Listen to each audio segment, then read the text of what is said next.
kami sama ada di dunia dan di akhirat ya Allah. Allahumma rzuqna al-fahma wal ilma. Ya Allah, Kau rezekikanlah kepada kami kefahaman dan ilmu pengetahuan ya Allah. Wal hikmata wal aqla, Kau rezekilah juga kepada kami hikmah, kebijaksanaan dan akal yang sempurna ya Allah. Bi rahmatika ya arhamar rahimin, dengan rahmatmu ya Allah ya arhamar rahimin. Walhamdulillahi rabbil alamin. Amma ba'd. Yang saya muliakan dan saya hormati Tuan Nazir, tuan-tuan imam, tuan-tuan guru, para ahli ilmu. Yang saya hormati dan saya muliakan seluruh jawatan kuasa masjid. Yang saya hormati dan saya muliakan tuan-tuan dan puan-puan muslimin muslimat yang dirahmati Allah Subhanahu wa taala sekalian. Alhamdulillah, seperti biasa kita bersyukur pada Allah Subhanahu wa taala, dan insya-Allah tuan-tuan pada pagi yang mulia ini ya, kita teruskan lagi perbahasan kitab Risalah Tauhid. Ya, Risalah Tauhid karangan Al-Imam Syekh Arsalan Ad-Dimashqi rahimahullahu ta'ala. InsyaAllah pada pagi yang mulia ini kita baca pada matan atau teks ataupun perenggan yang ketiga tuan-tuan ya. Ya, perenggan yang ketiga daripada perbahasan. Dan saya yakin tuan-tuan mungkin masih ingat insyaAllah perbahasan pertama dan kedua ni yang ketiga. Baik, kemudian Syekh Arsalan Ad-Dimashqi rahimahullahu ta'ala berkata, fakullama akhlasta yukshafu laka annahu huwa la anta. Tuan-tuan, saya ingatkan lagi sekali, kalau kita belajar bahasa Arab, perkataan yang disusun ini ada suatu perkataan yang ringkas, yang terlalu amat ringkas dalam perbahasan berkaitan dengan bab ketuhanan. Susunan perkataannya adalah terlalu ringkas, tetapi luas dari sudut ilmu perbahasannya dan dalam dari segi ilmu yang kita boleh faham insya-Allah. Maka beliau mengatakan maka kullama, setiap kali, akhlasta, kamu ikhlas atau kamu selesaikan, atau boleh juga kita terjemah kamu bebaskan dirimu, yukshafu laka, akan disingkapkan untukmu, bahawa annahu huwa, bahawa yang wujud dengan sebenar-benarnya, yang wujud dengan hakikinya, huwa, hanyalah dia, iaitu Allah Subhanahu wa taala. La anta, bukan kamu sebagai hamba atau sebagai sekutu kepada Allah Subhanahu wa taala. Saya ulang lagi sekali tuan-tuan sekalian ya. Fakullama, setiap kali kita sandarkan pada diri kita, setiap kali kita ni ikhlaskan diri kita kepada Allah. Apa makna ikhlas? Kita bebaskan diri kita daripada pergantungan kepada diri kita, merasai diri kita. Macam kita solat tadi tuan-tuan, adakah kita solat kerana kemampuan kita? Adakah kita solat kerana kerajinan kita? Adakah kita solat kerana selain Allah itu, atau kerana orang lain? Yang kita nak tunjuk pada orang kita ni datang solat. Contoh tuan-tuan sekalian ni, banyak contoh ni tuan-tuan pun fahamlah apa saja contoh yang dibawa. Cuma bila mana kita bebaskan, yang paling penting sekali permasalahan itu datang daripada diri kita ya. Berapa ramai manusia sebenarnya masalah bukan daripada orang lain, sebenarnya masalah daripada diri dia. Termasuklah interaksi dia dengan Allah, hubungan dia dengan Allah. Kadang-kadang dia berhubung dengan Allah, tapi dia untuk dirinya, bukan untuk Allah ya. Betul ya? Jadi setiap kali kita bebaskan diri kita, atau dengan kata makna lain, dengan mudahnya kita ikhlaskan diri kita, yukshafu laka, di saat itu akan disingkapkan untuk kita, dinampakkan untuk kita. Apa lagi tuan-tuan? Diserlahkan untuk kita. Ya, kita akan makin nampak. Apa yang kita nampaknya ialah annahu huwa, bahawa yang sebenar-benar wujud, yang sebenar-benar ada, yang sebenar-benar menjadi tujuan hidup saya dengan tuan-tuan, hidup kita semua. Siapa dia? Huwa, dia. Dia di sini kembali kepada Allah Subhanahu wa taala. Ni teks dia tuan-tuan ya. La anta, ya, kamu akan nampak dia, bukan dirimu. Macam kita solat tadi, adakah kita nampak kita yang rukuk, kita yang sujud, kita yang datang? Sebenarnya pada zahir memang nampak kita, tuan-tuan jangan salah faham ni ya. Ini kita ulang lagi, sebab tu saya kata tadi teks ni dia ringkas, tapi dia luas dan dia dalam. Kita nampak memanglah saya dengan tuan-tuan kita tadi hidupkan kereta kita tadi ya. Lepas hidupkan kereta, kita panaskan kereta, kita pun bawa kereta kita corner kiri corner kanan, masuk pagar masjid, parking kat depan, kita pun berjalan masuk, nampaklah kita. Tapi hakikat sebenarnya la haula wala quwata illa billah. Sebenarnya kita nak bangun tadi pun tak boleh bangun kalau tidak kerana Allah. Kita nak berjalan satu langkah pun tak mampu, kita nak melangkah satu langkah pun. Berapa ramai dah orang dulu, bukan main lagi pelari pecut yang paling hebat di dunia, tapi hari ini lumpuh di atas katil. Dulu siapa? Dia, atau sekarang siapa dia? Dia juga. Habis kenapa dulu boleh berlari, sekarang nak berjalan pun tak boleh? Sebenarnya bukan dia, Allah. Inilah tuan-tuan sekalian ya. Jadi kita cuba hati kita ni setulus mungkin, semurni mungkin, ya, kita bebaskan daripada nampak diri kita pada hakikat sebenarnya, tetapi semuanya adalah dari Allah. Boleh tuan-tuan, tu teks dia. Baik, kita baca dia punya syarah dia insya-Allah. Iaitu wahai insan, setiap kali kamu memperbaharui niatmu dan penghayatanmu bahawa kamu hidup kerana Allah. Dia tuan-tuan salah satu perkara yang saya yakin tuan-tuan sudah faham, dia panggil tajdidun niyah. Dia ada bab dalam agama ni dia panggil tajdid. Yang orang kata ada di sana setiap 100 tahun ada mujaddid. Ya. Jadi kita ni tajdid. Apa makna tajdid? Memperbaharui balik. Salah satunya niat kita. Kalau kira-kira tuan-tuan, semalam dah solat subuh dah. Pagi semalam. Pagi ni solat subuh lagi. Niat lagi tak? Ke tak niat tadi? Kena setiap, walaupun tuan-tuan pagi besok pula solat subuh lagi, pagi lusa pula solat subuh lagi, berapa rakaat? Sama je, 2 rakaat juga. Solat apa? Solat subuh, nama dia sama, tapi kena niat. Memang kena setiap kali solat itu kena niat. Takkan niat sebulan lah tuan-tuan, boleh? Macam puasa. Saya bulan ni niat sebulan solat subuh, kemudian tiap-tiap kali datang tak payahlah solat sebab dah niat sebulan. Tak ada lah tuan-tuan, setiap perbuatan kita tu ada niat. Walaupun contoh kita ambil duit dalam poket kita yang sama, duit yang nilainya sama, hari ni kita dah sedekah, besok kita sedekah, maka setiap kali sedekah itu kena ada niat, tajdid. Kerana apa? Kerana kena sentiasa murnikan tujuan hidup kita hanya untuk Allah, dan segala gerak-geri kita hanya dari Allah. Boleh tuan-tuan sekalian ya, insya-Allah ya. Baik, maka saya ulang lagi sekali supaya kita dah ingatlah tuan-tuan, kita selalu ingat setiap kali kamu memperbaharui niatmu. Ya. Ada saya nak sebut, minta saya tambah sikit tuan-tuan, yang tuan-tuan pun sudah maklum. Ada satu hadis Nabi kata apa? Jaddidu imanakum bila ilaha illallah. Perbaharuilah imanmu. Ya, kerana iman ini tuan-tuan kadang-kala dia berkurang, kadang-kala dia bertambah. Al-iman yazidu wa yanqus, kata Nabi sallallahu alaihi wasallam. Iman ni ada waktu bertambah, ada waktu berkurang. Maka macam mana nak buat? Kita tahu tak di saat kita berkurang, kita tahu tak di saat kita bertambah? Kadang-kadang kita pun tak perasan iman kita hari ni macam mana, macam pagi ni. Okey ke tuan-tuan pagi ni? Iman okey tak hari ni? Jangan pula tuan-tuan jawab, saya pun tak tahulah iman saya macam mana. Jangan tuan-tuan sekalian ya. Tuan-tuan ni kalau dah boleh sampai ke masjid pagi-pagi macam ni, alhamdulillah. Betul ya? Ke masih ragu-ragu? Okey, sebab Nabi bagi tahu, ya. Nabi kata apa? Iza ra'aitumur rajul, kalau kamu tengok seorang ni ya'tadul masajid, dia berulang-alik ke masjid. Isyak tadi datang kan? Subuh datang. Kemudian sebelum isyak tu maghrib datang tak? Datang. Ada balik sekejap, ada datang lagi. Kalau ya'tad, berulang-alik ni, Nabi minta saya dengan tuan-tuan kata pada si lelaki yang berulang-alik itu, atau tuan-tuan yang berulang-alik itu, falyashhadu bil iman. Dia bersaksi bahawa dalam diri dia ada iman. Okey, kalau boleh sampai alhamdulillah ada iman. Adakah kita yang berusaha untuk mendapatkan iman itu? Tidak, Allah yang kurniakan iman itu pada diri kita. Sebab tu jangan nampak diri kita semata-mata. Maka setiap kali kita perbaharui iman kita, perbaharui niat kita dan penghayatan kita bahawa kamu hidup kerana Allah. Hidup kita ni tuan-tuan sekalian tidak boleh selain daripada Allah. Saya pernah sebut pada tuan-tuan, kita ada dua perkara. Pertama, nilai pada diri kita. Yang kedua, tujuan hidup kita. Di mana nilai diri kita? Nilai diri kita adalah pada perkataan abdun, hamba. Dan hamba itu sandar kepada Allah. Kalau diri kita tidak hidup sebagai hamba, dan hamba itu tidak sandar kepada Allah, maka tak ada nilai diri saya dengan tuan-tuan. Ya. Tak payahlah kaya setakat mana pun, pangkat tinggi mana pun, nama masyhur tara mana pun, tak ada nilai tuan-tuan. Mana bukti tak ada nilai? Cuba tengok ada orang yang tak ada nilai. Qarun, Fir'aun, kaya, tak payah ceritalah tuan-tuan kaya. Pangkat besar, tak payah ceritalah pangkat besar. Tapi tak ada nilai. Apa makna tak ada nilai? Allahumma dalam neraka. Itu manusia-manusia yang tak ada nilai. Kalau manusia ada nilai pada sisi Allah, maka manusia itu tidak akan sesekali Allahumma dalam neraka.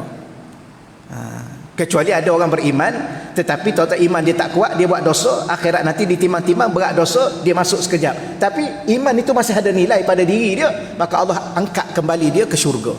Kerana masih ada nilai, masih ada nilai. Jangan langsung tak ada nilai. Yang kedua, hidup ini ada tujuan. Dan tujuan satu aja tuan-tuan adalah Allah. Tujuan saya dengan tuan-tuan adalah Allah. Ya, jangan letak tujuan selain Allah. Lepas tu solat kita untuk Allah. Ya, segala-gala untuk, bahkan seluruh hidup ni adalah untuk Allah. Inna salati wa nusuki wa mahyaya wa mamati lillahi rabbil alamin. Maka bila mana kita berada pada ketika itu, bahawa kamu hidup kerana Allah dan dengannya. Hidup kerana Allah dan dengannya. Dengan apa? Dengan Allah. Dengan apa makna dengan Allah ni tuan-tuan? Dengan taufik dan hidayah dari Allah, dengan kurniaan Allah, dengan segala-gala dengan Allah.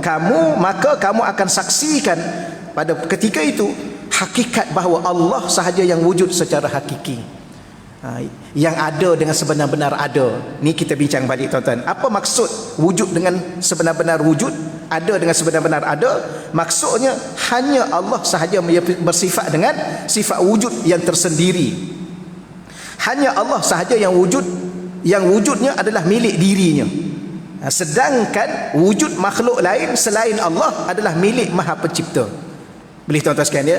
Dia ada hidup atas muka dunia ni, dia ada wujud yang sebenar, ada wujud yang tidak sebenar-benar wujud. Kerana apa? Kerana wujud Allah ni, kenapa dikatakan wujud yang sebenar? Kerana wujud Allah wujud yang tersendiri.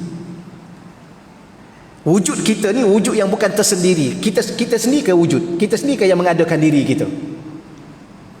Gitulah tuan-tuan. Ni sedikit perbahasan tambahan lah tuan-tuan sekalian ya. Sebab ada orang ni dia lupa diri. Dia rasa adanya diri dia ni dengan dirinya. Dia rasa kuatnya diri dia dengan kekuatan dia. Dia rasa cerdiknya dia dengan sebab dia ni apa? Dia memang asal cerdik ke apa tuan-tuan sekalian? Adakah manusia asal cerdik? Lahir-lahir dah cerdik, ada tak? Lahir-lahir dah kaya, ada tak tuan-tuan? Tak ada. Tapi ada orang ni bila mana dia dah kaya, dia lupa diri dia. Bila mana dia dah pandai, ramai tuan-tuan akhir-akhir sekarang ni, akhir-akhir ni, ya, yang kaya dia dah merasa dirinya ya kaya. Yang cerdik ya, di kalangan orang ahli ilmu, berapa ramai dia merasakan bahawa dengan kecerdikan dia itulah dengan diri dia sendiri. Itu dia jadi sombong. Orang ni kalau dia pandai, kalau dia tahu pandai dia dari Allah, dia tak sombong. Dia nak sombong macam mana benda tu dari Allah? Ni akhir-akhir ni banyak tuan-tuan sekalian, kadang-kadang kita pun tak tahu nak cakap apa. Ya, di kalangan ustaz pun ada, minta maaf tuan-tuan, saya pun orang gelar je ustaz tapi tak ustaz juga pun. Ya, kadang-kadang malu dah kita nak mengaku kita ustaz. Ustaz ke? Tak ada dah. Kadang-kadang ada berapa setengah bahagian ustaz ni, bila mana dia rasa dia diri ustaz dan dia rasa dia ada ilmu, mulalah. Tapi kalau kita rasa diri kita ni ada ilmu, tapi ilmu kita dari Allah, kenapa kita nak berbangga pada orang lain? Nak sombong dengan orang lain dengan ilmu kita? Begitu juga kekayaan, begitu juga kekuasaan. Ya, kadang-kadang orang ni tuan-tuan sekalian berkuasa, padahal bukan berkuasa pun, ya, diberi kuasa je. Adakah kekal kuasa itu? Kalau dah diberi, mungkin ditarik balik. Kemudian ada pula tempoh kuasa. Betul tuan ya? Tempoh berkuasa dipanggil tempoh. Maknanya kuasa itu bukan hakiki. Begitulah kita nak sebut. Sebagaimana saya dengan tuan-tuan, wujudnya kita bukan wujud yang sebenar. Kerana wujud kita itu bukan wujud yang tersendiri, tetapi terkait dengan yang mencipta diri kita. Kalau macam tu tak payah sombong lah, tak payah takabur lah, tak payah nak bangga-bangga diri lah depan orang lain, tak payah nak hina orang lah tuan-tuan. Lepas tu kita kata kita ni hamba, ya hamba, dia tu hamba, dia pun hamba juga. Jadi kita ni hamba, dia hamba, kenapa kita nak hina dia? Kerana kita dengan dia sama sahaja. Kalau kita memang betul lebih daripada dia, memang boleh kita betul tuan ya? Kalau memang kita ni tuan, dia tu hamba, bolehlah kita cakap ke sama-sama hamba, ke sama-sama tuan, ke tuan hamba. Mana satu ni tuan-tuan sekalian ni? Sebenarnya manusia ni tak ada, minta maaf tuan-tuan sekalian, kadang-kadang kita salah cakap. Sebenarnya manusia ni kalau nak kira semua cerdik, cuma bidangnya berbeza. Betul tuan ya? Kalau kita nak payah juga nak cakap tuan-tuan sekalian. Kalau kita kata semua orang ni cerdik, tapi bidangnya berbeza. Yang ni cerdik dalam bidang perubatan, yang ni cerdik dalam bidang ilmu agama. Ilmu agama pun dia cerdik dalam bidang fiqh aja, bidang lain belum tentu. Yang ni cerdik dalam bidang fiqh, yang ni cerdik dalam bidang usuluddin, tapi bidang lain belum tentu. Bidang muamalat, bidang fiqh pula ada banyak. Yang ni cerdik bidang fiqh, tapi fiqh muamalat. Yang ni cerdik bidang fiqh, fiqh munakahat. Yang ni cerdik bidang fiqh, tapi fiqh jinayah. Itu dah satu bidang baru. Jadi kita nak bangga, tak payah bangga lah tuan-tuan. Tak payah hina orang lah. Kalau kita sendiri pun tuan-tuan tergantung dengan yang lain. Kecuali kita bergantung dengan diri kita sepenuhnya.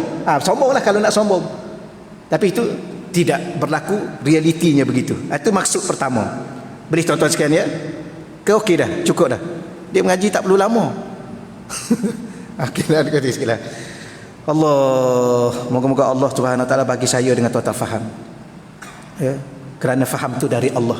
Sebab tu doa saya boleh baca, dulu saya baca doa-doa lain. Tapi bila mana tuan-tuan sekalian, saya lah, bukan ustaz lain. Saya baca doa Allah marzukna fahman nabiyyin. Ya Allah, engkau rezekikanlah kepada kami kefahaman. Bukan faham ustaz itu, bukan faham ustaz ini, faham para nabi. Macam mana nabi faham? Macam mana engkau beri kepada seorang nabi itu faham ya Allah? Kau berilah kami faham tentang-Mu ya Allah. Tuan-tuan, sebab jangan tuan-tuan minta ya Allah jadikanlah aku faham macam ustaz tu faham. Tuan-tuan, sebab ada benda yang ustaz pun tak faham.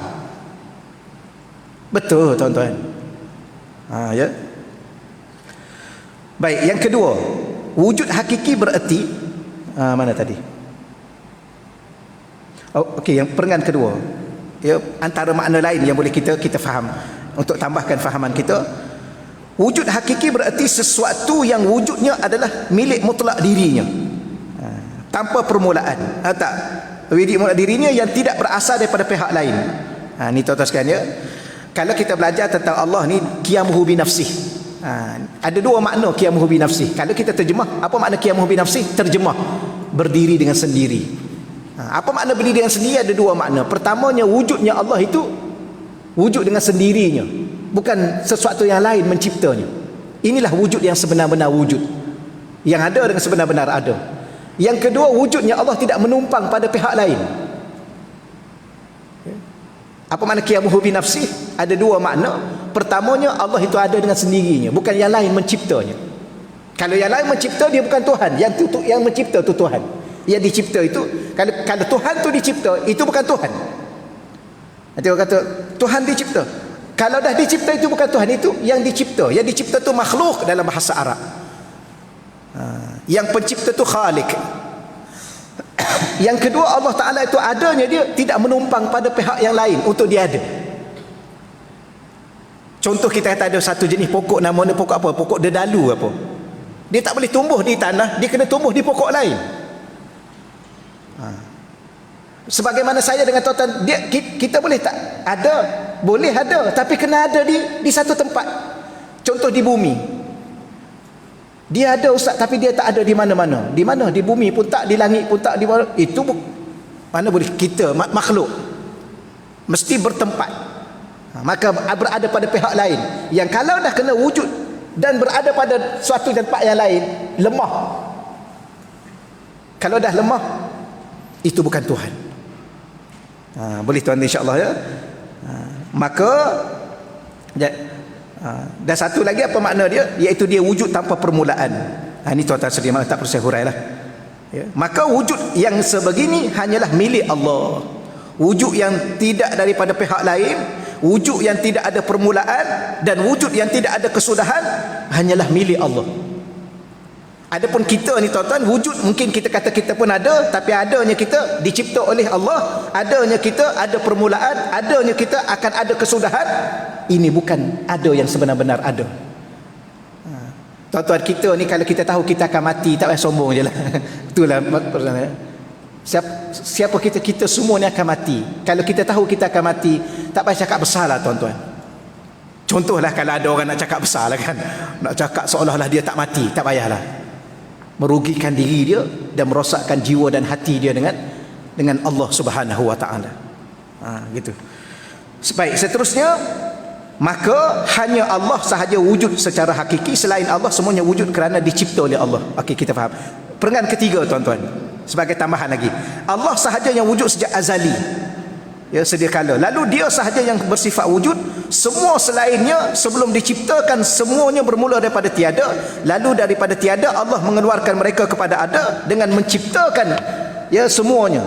Maka semua yang dicipta olehnya oleh Allah adalah sebagai tanda kewujudan dirinya, iaitu Allah, bukan tentang kewujudan makhluk-makhluknya.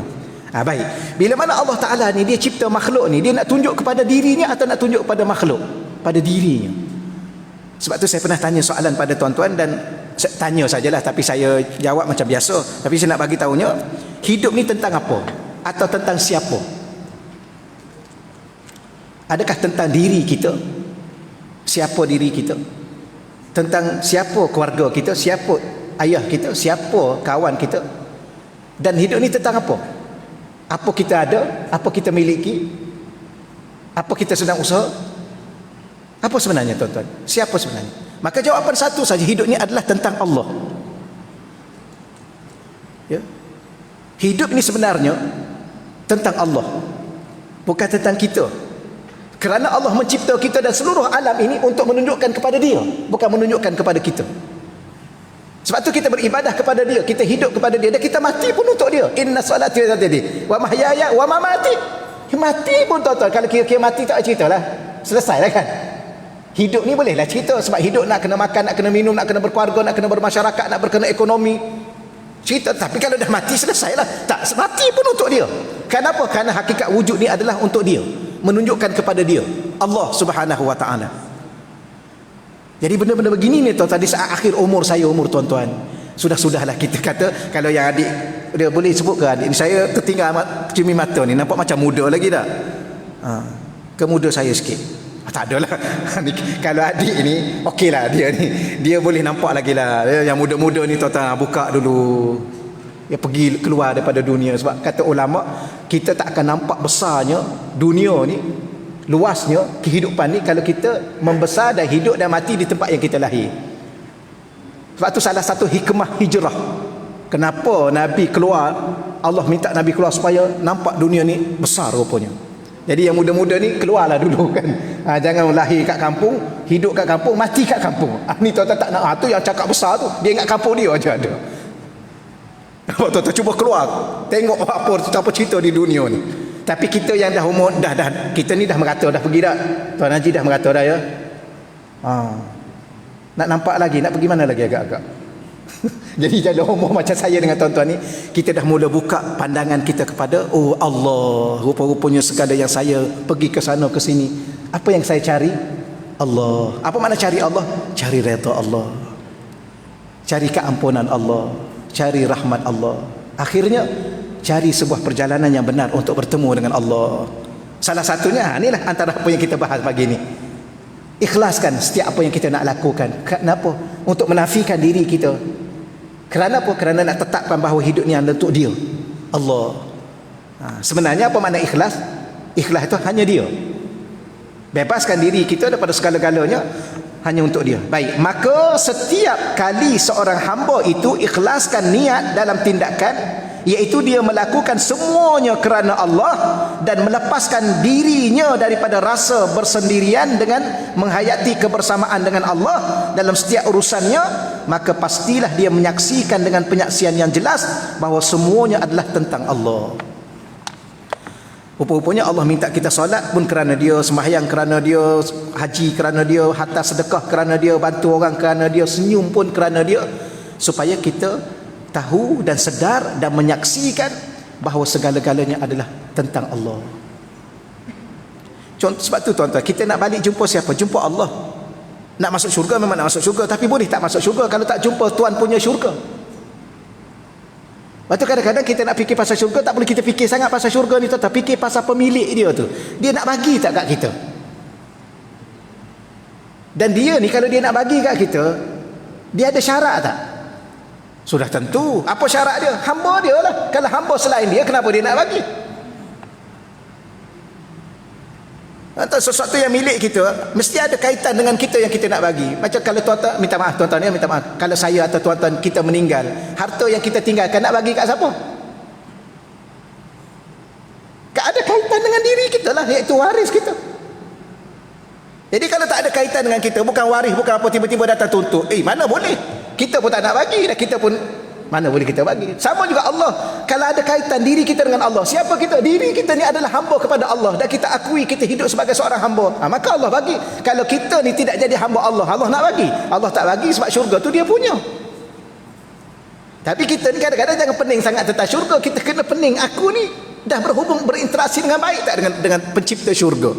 Sebab tu tuan-tuan, ilmu tasawuf ni dia ada satu ilmu, ni ilmu tauhid ni yang kita belajar ni, ada satu ilmu namanya ilmu tasawuf. Ilmu tasawuf ni ialah menyucikan hati kita, bahawa dalam hati ni hanya Allah, bukan jangan. Tapi kadang-kadang ni live ni payah juga kita nak cerita. Kadang-kadang ada orang duk tunggu kita ni tuan-tuan, kita duk ceramah 1 jam, kita sebut 10 perkara, dia tunggu 1 perkara yang salah.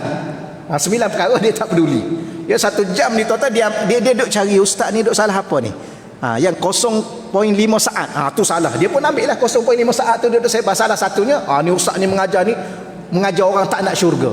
Siapa tak nak syurga? Tuan-tuan macam tanya, siapa tak nak duit? Ya, cuba angkat tangan tuan-tuan, tak nak duit. Saya ustaz tak nak dah duit. Kau tak nak makan dah? Mana ada orang tak nak makan? Selagi mana kita ada manusia, kita akan makan. Selagi mana kita manusia, kita nak tempat. Selagi mana kita manusia, tempat yang kita nak salah satunya syurga. Tapi ulama mengajar kita bagaimana berinteraksi dengan pemilik syurga untuk dapatkan syurga tu. Jadi kadang-kadang adakah kena pening tentang syurga? Tak perlu fikir tentang syurga, yang kita fikir Allah redha tak dengan kita. Sebab tu dalam hati kita hanya Allah. Kena baca lagi sekali, tak payahlah ya. Banyak kali dah. Munajat bukan lain lagi, menangis. Ya. Hasbi Rabbi Jalla Allah, ma fi qalbi ghairullah. Menangis kita tuan-tuan. Menangis apa? Apa yang kita cakap? Kita menangis kerana ada lagi dalam hati kita selain Allah. Sedangkan kita cakap tidak ada dalam diriku, dalam hatiku selain Allah. Ma fi qalbi, tidak ada dalam hatiku illallah, kecuali Allah. Tiba-tiba dalam hati, kalau tanya sekarang ni, tadi menangis, tapi tanya sekarang, isteri ada tak dalam hati tu Haji? Isteri ada? Ke dah I dah buang you daripada hati I. Balik kat rumah ni, tuan-tuan cakap kat isteri tuan-tuan, I nak cakap benda penting ni. Apa dia? You dah tak ada dalam hati I. Sudah tuan-tuan. Rasa menangis orang rumah. Dia pun akan tanya soalan. Tuan-tuan tahu soalan apa? Perempuan mana lah yang ada dalam hati you? Dia akan tanya. Kita jawab, tak ada dah. Semua perempuan termasuk you tak ada dalam hati I. Yang ada hanya Allah. Ni dah jadi wali dah ni. Memang inilah hakikat sebenarnya. Dalam hati kita mana boleh letak selain Allah. Sebab tu selalu ditajdid niat kerana Allah, hati ni kerana Allah. Hanya Allah ada dalam hati kita. Tapi kalau tanya, tuan tanya saya pun samalah. Ustaz macam mana? Samalah kita tuan-tuan ingat ustaz ni baik sangat ke? Samalah juga, dalam hati ni ada apa? Ada cinta. Cinta kat siapa? Kat isteri, kat anak, kat harta. Betul tak? Bukan tadi kata Allah. Itu masa duk munajat. Biasalah tuan-tuan sekalian. Allah. Ada satu, saya tak ingat, saya tak hafal. Nanti mungkin kalau saya ingatlah tuan-tuan. Ada satu syair cinta. Syair cinta kepada Allah. Dia bunyi macam ni. Minta saya ingat. La ilaha illallah, la ilaha illallah, la ilaha illallah, Allah Allah ya maulana, anta fil hubbi dawai, anta fi. Tu anda tak ingat tu, ada dia panjang. Antaranya ialah anta fil hubbi dawai. Ni syair-syair yang orang yang cinta Allah dia lontarkan perasaan dia kepada Allah. Munajatlah tuan-tuan dalam bahasa mudahnya. Ya, sama ada kita nak bangun malam, kita munajat dalam bahasa apa sekalipun, yang pasti Allah faham. Tapi ada orang ni dia lontarkan lontaran bahasa-bahasa yang indah. Kemudian dapat orang kemudian ni dia baca dalam bentuk qasidah. Anta fil hubbi dawai. Engkau wahai Allah dalam percintaan ini adalah merupakan penawar hatiku. Orang yang sudah dalam hati dia penuh dengan rasa cinta pada Allah, rindu pada Allah, dan tidak ada suatu rindu dan cinta kepada selain Allah. Mengatakan bahawa rindu itu satu benda yang terlalu sangat menyakitkan. Tetapi siapa yang mampu mengubatinya? Allah. Dan kita sekarang ni pun kalau kita sakit, saya dengan tuan-tuan sakit, yang ubat kita bukan doktor, sebab doktor tu pun sakit juga. Ya, tapi adakah kita kena tinggalkan doktor? Tak, itu kita kena buat tuan-tuan sekalian. Jangan sampai saya ni ustaz Allah saja, doktor tak pakai. Tuan-tuan, ini orang ni tak betul. Wali kan ni bukan wali tuan-tuan sekalian. Saya pernah jumpa seorang minta maaf tuan, ya. Orang kita nak kata wali, tapi orang kata dia wali. Ya. Dan kita duduk dengan dia ni banyak benda-benda yang benda pelik, benda karamah tuan-tuan sekalian. Tapi sakit pergi jumpa doktor. Kita kata wali apa jumpa doktor? Memanglah kena jumpa doktor kalau sakit. Tak payahlah mengaku wali kena, kecuali tuan-tuan sekalian dia dah redha dengan sakit, itu lain. Tak apalah, saya sakit-sakitlah, mati-matilah. Itu wali apa tak tahulah. Tuan-tuan sekalian, Rasulullah pun pernah mengesahkan, ada seorang sahabat kan ditanya balik daripada mana, daripada mengubat seorang. Ada seorang sahabat tu kan dia ubat orang sakit. Baca apa? Baca Fatihah tu. Kerana Fatihah tu dia ubat kepada salah satu penyakit yang kita boleh tuan-tuan antara itu. Jadi maknanya Rasulullah sahkan. Maknanya orang sakit boleh diubat. Siapa yang membuatnya? Perawat lah. Kalau nak nama perawat, doktor. Kalau nak nama doktor, boleh tak boleh? Boleh. Tu benar-benar boleh lah tuan-tuan sekalian. Minta maaf panjang-panjang sikit. Okey lagi tuan-tuan, masa dia dalam 5 minit lagi tuan-tuan ya. Baik, kemudian maksudnya juga boleh kita faham dengan cara yang lain. Setiap kali kamu selesai keluar daripada dirimu, itu istilah tuan-tuan sekalian ya, ikhlas. Ya, kamu ikhlaskan. Jadi apa makna ikhlas? Ikhlas ni ialah kita bebaskan daripada diri kita sendiri. Itu ikhlas. Ya, kita buat solat bukan dari kita dan bukan untuk kita, dari Allah dan untuk Allah. Boleh tuan ya? Apa makna ikhlas? Ikhlas ni jangan sampai kita buat sesuatu hanya kerana selain Allah, termasuk kerana diri kita. Itu baru ikhlas. Kalau kita buat sesuatu kerana selain Allah, kerana orang lain, atau kerana diri kita, itu tak cukup ikhlas. Dengan sebenar-benar ikhlas, tulus. Boleh tuan ya? Tuan cinta pada si A ni kenapa? Kerana dirinya. Kerana apa? Tuan cinta pada seseorang, adakah kita cinta pada isteri kita atau kita cinta pada mak kita kerana orang lain? Tak, kerana mak kita lah.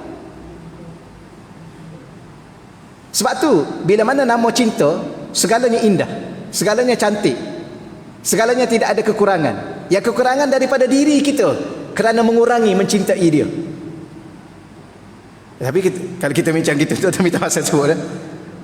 Begitulah kita dengan Allah. Ya, apa makna ikhlas? Kita bebaskan segala perbuatan kita kerana selain Allah, termasuk diri kita sendiri. Hanyalah kerana Allah. Contoh tuan-tuan sekalian ya. Kita solat kerana nak syurga. Itu pun dah berkongsi tujuan dia. Tapi kalau kita solat kerana Allah, apa Allah bagi? Syurga. Sebenarnya 2 kali 5, 5 kali 2 gitulah. Tapi kita ni tuan-tuan, kalau boleh, kalau tak boleh duduklah di situ, tak ada masalah. Jangan salah faham ni. Saya ustaz, saya solat mesti saya nak syurga. Okey. Betul tak ustaz saya ni? Betul. Tapi kalau ada seorang lagi dia kata, ustaz saya solat ni saya tak nak juga syurga, saya tak nak apa, saya nak Allah saja supaya redha pada saya. Betul tak? Betul.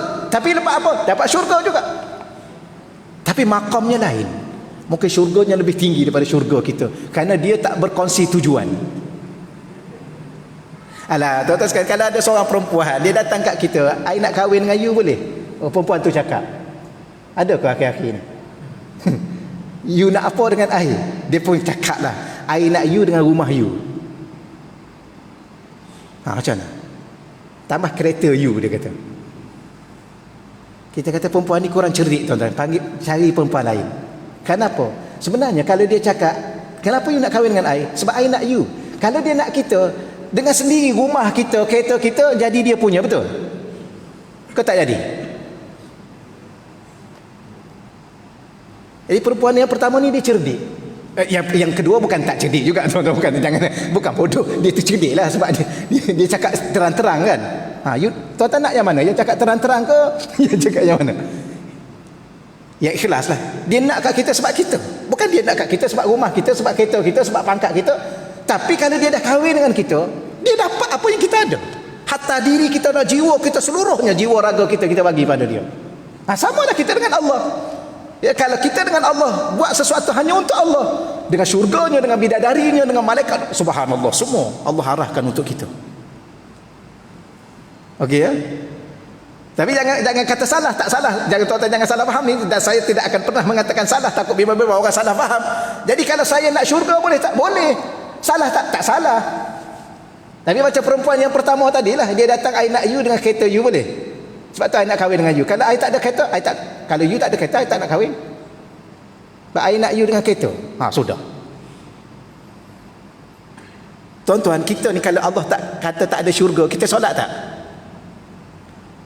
Sebab Allah tahu ada orang ni dia solat sebab tak nak masuk neraka, sebab nak masuk syurga. Sebab tu Allah bagi. Allah dia Tuhan yang maha cerdik. Tapi Allah nak yang mana? Allah nak macam wali-wali Allah tu, tuan-tuan sekalian. Sebab tu mereka boleh jadi wali. Kita jadi orang awam lah kan? Kena jadi wali dah. Orang awam.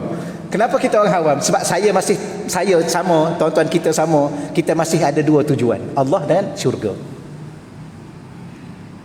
Maknanya kita ni, minta maaf tuan-tuan, kita sekali mungkin tuan-tuan, minta maaf tuan-tuan ya, mungkin kita ni kurang cerdik daripada wali-wali Allah. Wali Allah lebih cerdik pada kita. Sebab apa? Tujuannya hanya Allah. Tapi kalau Allah, dia dapat segala-galanya.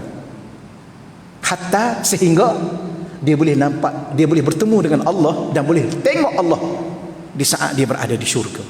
Tapi tidak semua ahli syurga yang berada di syurga itu, tuan-tuan sekalian ya, mungkin diberi kelebihan oleh Allah. Kenapa? Kerana dia nak syurga. Sebab tu ada ulama, dia kata apa? Wahai Allah, aku nak masuk syurga ni bukan sebab aku nak syurga. Ini ulama sufi ni tu tadi, mungkin dia cerdik sebab Allah bagi dia cerdik, nak bagi tahunya, ya Allah, aku nak masuk syurga. Tapi sebenarnya aku nak bagi tahu padamu, aku nak masuk syurga ni bukan sebab aku nak duduk dalam syurga, tetapi oleh kerana engkau telah janjikan di mana-mana berada di syurga, aku dapat bertemu denganmu dan dapat melihat wajahmu. Jadi ada ulama ni tuan-tuan, dia nak masuk syurga bukan kerana syurga, bukan kerana bidadari. Saya dengan tuan-tuan ni mungkin dah masuk syurga sebab bidadari lah kan? Betul kan ni? Betul lah tuan-tuan, ngaku aja. Dalam kitab Allah Rabbi, saya seronok juga tuan-tuan baca. Kalau tuan-tuan nak baca dalam satu kitab Tafsir As-Sawi, Al-Alamah As-Sawi, syarah kepada Tafsir Jalalain. Tuan-tuan tahu bila mana kita masuk syurga, dalam syurga tu, dalam tafsir itulah tuan-tuan, seorang-seorang kita ni tak kurang 70,000 bidadari. Macam mana? Semangat sikit.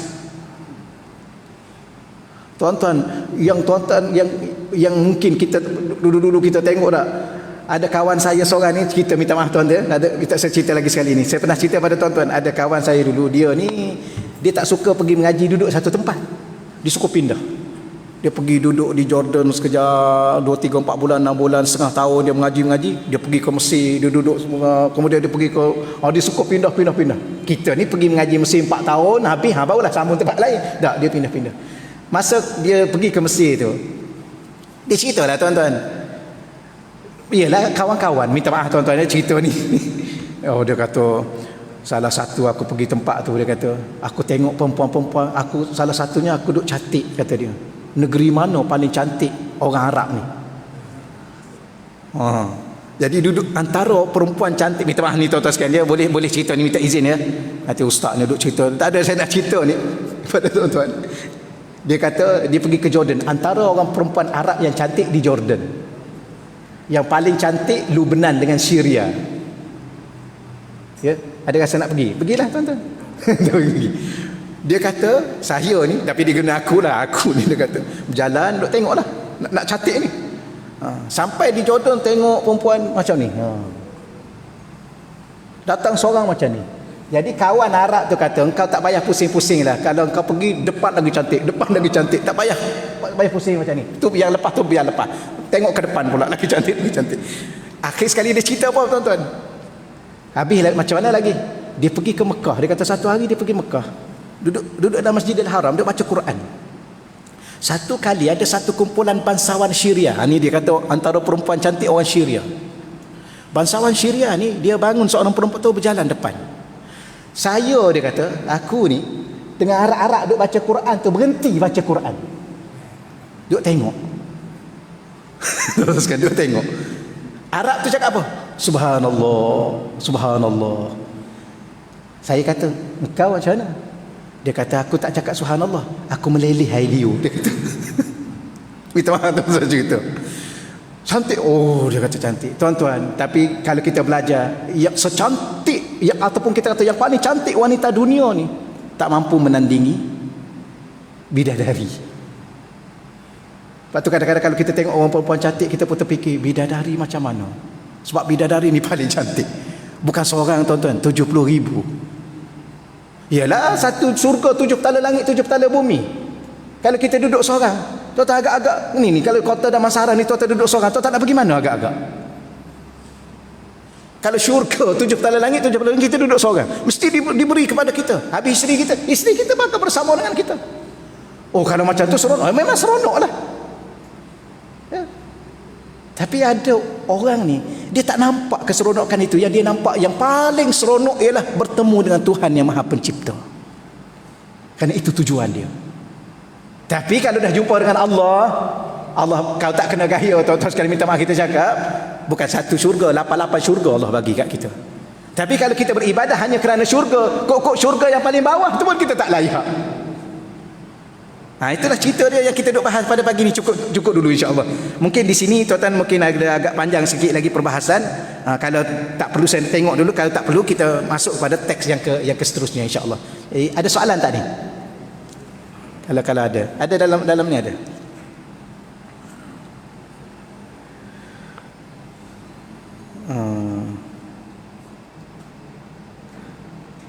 Mana ya?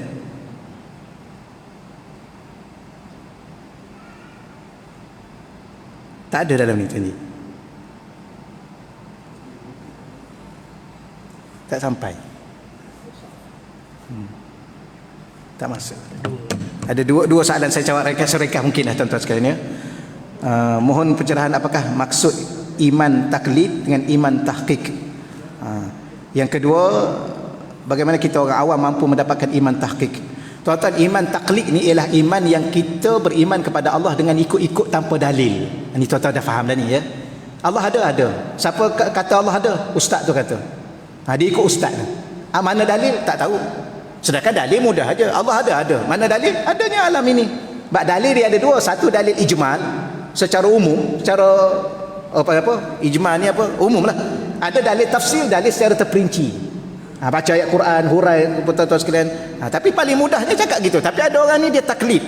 Taklid itu apa makna tahqiq? Tahqiq ni ialah imannya, dia belajar tentang wujudnya Allah. Dia ada dalil. Allah tu esa, ya esa. Mana dalil? Qul huwallahu ahad.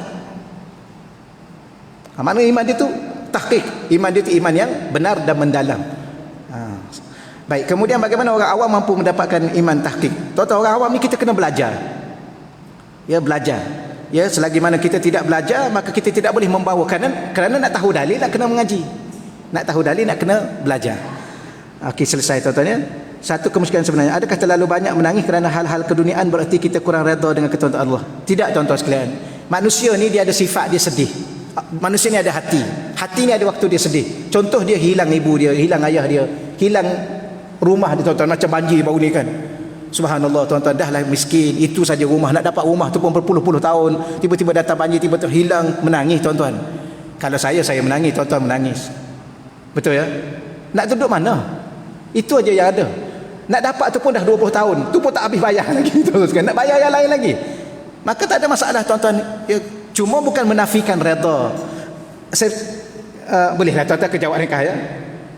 Pernah satu kali Nabi anak dia Sayyidah Zainab, cucu dia Abdullah. Sayyidah Zainab ni cucu dia sakit, cucu Rasulullah sakit. Maka Sayyidah Zainab hantar, bukan setakat sakit, pada satu hari itu tuan-tuan dah nazak nak meninggal dunia. Maka Sayyidah Zainab hantar khadam dia pergi jumpa ayahanda saya, suruh dia datang. Ya, cucu dia dah nazak. Bila mana sampai itu Nabi kata apa? Pesan pada anak aku tu, ittaqillah wasbiri, bertakwa pada Allah dan bersabar. Maka kawan tu pun datang. Ayahanda kamu pesan, Rasulullah pesan supaya kamu bersabar dan bertakwa. Dia tak puas hati tuan-tuan. Pergi lagi sekali, minta sangat-sangat. Ya, datang lagi. Maka bila mana Rasulullah kata dah 2 kali dah, mungkin hajat tu besar sangat, Rasulullah pun datanglah tuan-tuan sekalian. Datang dengan para sahabat. Bila mana datang dengan para sahabat, Rasulullah ambil cucu dia. Ni dalam kitab Riyadhus Shalihin Al-Imam An-Nawawi, tuan-tuan boleh baca secara detail. Rasulullah ambil cucu dia, Rasulullah menangis. Lalu sahabat kata, wahai Rasulullah, bukan tadi kamu pesan pada anak kamu supaya bertakwa dan sabar, ni kamu menangis ni. Maknanya tuan, tadi saat kita menangis kehilangan sesuatu yang ada di dunia, anak kita, isteri kita, suami kita, harta benda kita, tuan-tuan, tidak termasuk apa. Inilah dia panggil orang yang dia ada hati dia hidup, hati dia hidup. Dia bukan menafikan tidak reda pada Allah. Itu jadi kerana Allah SWT berfirman, jangan sia-siakan air matamu kerana hal dunia. Menangislah. Dia dunia ni menangislah kerana dosa-dosa. Betul tuan-tuan, tidak menafikan firman Allah ini. Tetapi dunia yang mana? Dunia yang sia-sia. Dunia yang tidak ada manfaat untuk dunia dan akhirat. Adakah dunia yang tak ada manfaat? Tuan-tuan, judi itu apa manfaat dunia dan akhirat? Apa manfaat? Minum arak itu apa manfaat dunia itu? Ada manfaat dia. Ya. Sampai rosak rumah tangga. Jadi ada kadang-kadang benda ni tak ada manfaat dunia, tak ada manfaat. Kalau selagi mana benda tu ada manfaat dunia yang ada manfaat, okey, tak ada masalah. Terus kan ya, tuan-tuan dah ada kereta, nak beli kereta satu lagi boleh tak? Boleh. Ini dunia ni. Dunia apa tuan-tuan perlu pasal satu lagi? Ya, satu untuk tuan-tuan pergi kerja, satu untuk isteri tuan-tuan pergi kerja. Maka dunia ni selagi mana ada manfaat, tak ada masalah tuan-tuan sekalian. Ya, dunia yang salahnya kita menangisi dunia yang tak ada manfaat. Boleh tuan-tuan sekalian. Wallahu alam, takat tu paling ringkaslah insya-Allah. Moga-moga saya yakin tuan-tuan cukup faham insya-Allah. Auzubillahi minasyaitonirrajim. Bismillahirrahmanirrahim. Wassalatu wassalamu ala asyrafil anbiya'i wal mursalin wa ala alihi washabihi ajma'in. Allah marzuqna fahman nabiyyin. Ya Allah, rezekikanlah kepada kami semua pada pagi ini ya Allah kefahaman yang telah Engkau berikan kepada para nabi-Mu ya Allah, khususnya nabi kami Nabi Muhammad sallallahu alaihi wasallam. Wa hifzal mursalin, Engkau kuatkanlah hafazan kami ya Allah sebagaimana Engkau kuatkan hafalan yang telah Engkau berikan kepada para mursalin, para rasul-Mu ya Allah. Wa ilhamal malaikatil muqarrabin, Allah ya Allah Engkau ilhamkan ke dalam diri kami dan hati kami ya Allah, ilham yang telah Engkau berikan kepada para malaikat yang dekat denganmu ya Allah. Allah marzuqna futuhal arifin, ya Allah Kau rezekikanlah kepada kami pembukaan ilmu yang luas, yang mendalam ya Allah, yang memberi manfaat kepada dunia dan akhirat kami ya Allah, sebagaimana Kau bukakan pintu ilmu yang luas yang mendalam dan manfaat kepada para awliya-Mu, para wali-Mu dan kekasih-Mu ya Allah. Ya Fattahu ya Alim, ya Fattahu ya Alim, ya Fattahu ya Alim. Ya Allah ya Tuhan kami mohon lagi sekali ya Allah, ilmu yang Kau berikan kepada kami ya Allah, berikan juga amal untuk kami beramal dengan ilmu yang kami belajar ya Allah. Rabbana atina fid dunya hasanah fil akhirati hasanatan wa qina adzabannar. Wa sallallahu ala sayidina walana Muhammad walhamdulillahi rabbil alamin. Taqabbalallah minna wa minkum ya karim. Allahumma shalli ala sayidina Muhammad.